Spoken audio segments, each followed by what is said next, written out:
Plus un trip qu'un opéra pour le testament spirituel de Richard Wagner, Parsifal, du 25 janvier au 5 février au Grand Théâtre de Genève. Le musée d'art et d'histoire vient de lancer sa 3e exposition carte blanche, on s'y rend dans un instant. Quand les musiciens de l'OCG, les danseurs du ballet du Grand Théâtre et le batteur Arthur Natek se rencontrent sur la scène de l'usine, ça donne un événement hors norme, on a suivi les répétitions. Ginevra Lux éclaire la ville, balade en fin d'émission. La culture à Genève, c'est culte. Pour la 3e année consécutive, le musée d'art et d'histoire propose une carte blanche à une personnalité. Cette année, c'est un artiste suisse qui présente son approche de la collection du musée. Ugo Rondinone, c'est un artiste international qu'on le retrouve dans tous les grands musées, dans toutes les grandes collections. C'est un artiste vénéré et nous avons eu la chance vraiment de pouvoir travailler avec lui. L'idée, c'est vraiment pour le musée, par exemple, de mettre l'artiste en relation avec les conservateurs, avec notre collection, et de voir de quelle manière il peut faire revivre ces objets. La plupart du temps, il trouve des objets qui n'ont jamais été exposés. Avec pour titre When the Sun Goes Down and the Moon Comes Up, Ugo Rondinone joue les parallèles et les contraires.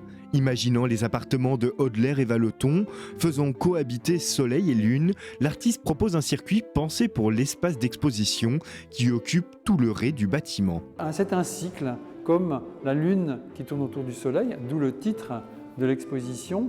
C'est un cycle, une révolution, un mouvement, une mécanique céleste en quelque sorte, auquel le visiteur est invité à assister, à participer, où il n'y a pas de contraire, mais chaque élément participe d'un système qui est celui de l'artiste. Entre les pièces dénichées dans la collection du musée, Ugo Rondinone a placé ses propres créations, une cohabitation et un dialogue entre passé et présent. C'est vraiment une exposition où ces œuvres fonctionnent un peu de manière transitive, c'est-à-dire qu'elles font le lien entre une œuvre de Hodler, voire de Vallotton, entre l'extérieur du musée et l'intérieur, notamment à travers ses filtres. Enfin, ces œuvres fonctionnent vraiment comme des facteurs, je dirais, comme d'émollients, des facteurs de liaison avec le bâtiment et la collection. Pour le directeur de l'institution, profiter du regard d'un artiste contemporain sur la collection du musée permet de lui offrir de nouvelles clés de lecture. Oui, nous sommes un musée d'art et d'histoire, oui, nous sommes ancrés dans un patrimoine, mais tout ce patrimoine est contemporain et il nous faut trouver les moyens de montrer l'importance que ce patrimoine a aujourd'hui. La carte blanche à Ugo Rondinone est à découvrir au musée d'art et d'histoire jusqu'au 18 juin. La semaine dernière, sur la scène de l'usine, pas de guitare, de basse ou de batterie, mais les solistes de l'OCG. Durant 2 soirs, le fief des musiques alternatives accueillait un regroupement inhabituel. Donc l'idée, c'est une envie que j'avais depuis longtemps d'associer, en fait, de faire dialoguer 2 courants de musique assez différents, c'est-à-dire la musique contemporaine d'un côté et l'électro, et de faire ça dans un lieu festif.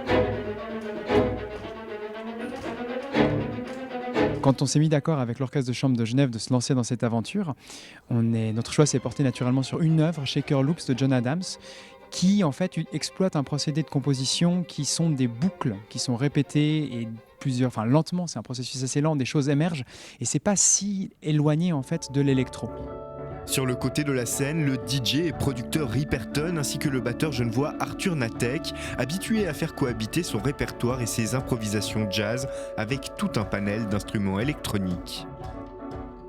On n'a que parlé conceptuellement du projet, donc c'est la première fois que tout d'un coup on est là dans une pièce et qu'il faut qu'on trouve un accord, qu'est-ce qui fait quoi, tout le monde a préparé sa part de son côté et donc c'est toujours des moments intéressants, c'est des moments un peu stressants aussi puisque on joue demain pour la première fois et c'est la première fois qu'on se rencontre, donc c'est des moments que j'aime bien mais qui sont plutôt tendus, pas négativement mais qui sont, disons, il faut être réactif et efficace. 40 plus de la musique, 2 danseurs du ballet du Grand Théâtre investissent la scène et la salle dans une improvisation où les corps s'imprègnent des notes et des rythmes en temps réel. Je pense que ça nous force à être vraiment à l'écoute de l'espace, à l'écoute de la musique et aussi être en communication constante avec le public, savoir où le public en est, ce dont il a besoin, ce dont nous on a besoin aussi. Et voilà, je pense que c'est une contrainte, mais en même temps c'est une opportunité de découvrir de nouvelles choses, quoi. Pour tous ces artistes qui ont chacun leur propre code et habitude, cette expérience inédite met de la joie et de l'exaltation sur les visages. On a un patrimoine, on a un répertoire à servir qu'il faut continuer de servir au plus haut niveau possible.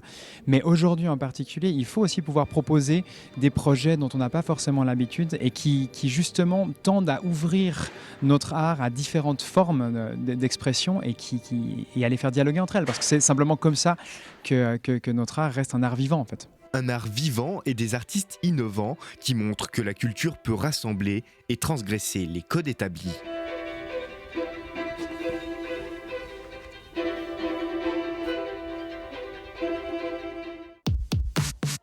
Depuis plusieurs jours, elles ont fleuri le long de la rade. Les installations de Geneva Lux éclairent les quais, questionnant ou amusant les passants. Des œuvres en mouvement, parfois interactives, qui redonnent des couleurs à la nuit hivernale.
Geneva Lux, c'est à découvrir au centre-ville jusqu'à dimanche.